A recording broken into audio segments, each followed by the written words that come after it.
ஈரோடு மாவட்டத்தில் மரவள்ளி கிழங்கிற்கு போதிய விலை கிடைக்காததால் கவலையடைந்துள்ள விவசாயிகள் குறைந்தபட்ச விலையை நிர்ணயிக்குமாறு மாவட்ட ஆட்சியரிடம் வலியுறுத்தியுள்ளனர். மாவட்ட ஆட்சியர் ராஜகோபால் சுன்கரா தலைமையில் நடைபெற்ற வேளாண் குறைதீர் கூட்டத்தில் அவர்கள் இதனை தெரிவித்துள்ளனர்.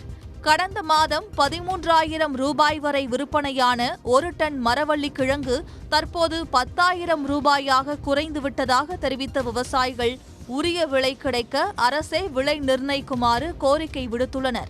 10,000 ரூபாய்க்கு போயிட்டு இருக்குங்க. போன மாதத்து வரைக்கும் 12,500 13,000 வரைக்கும் போச்சுங்க. இப்போ விலை ரொம்ப வீழ்ச்சினால விவசாயிகள் கடுமையாக ஒரு அச்சம் அடைஞ்சிக்கிட்டு இருக்கிறாங்க. இன்னும் இது விலை குறைஞ்சிருமே என்னமோன்ட்டு. அதனால் அரசு அதை விலை குறையிறத தடுக்க நடவடிக்கை.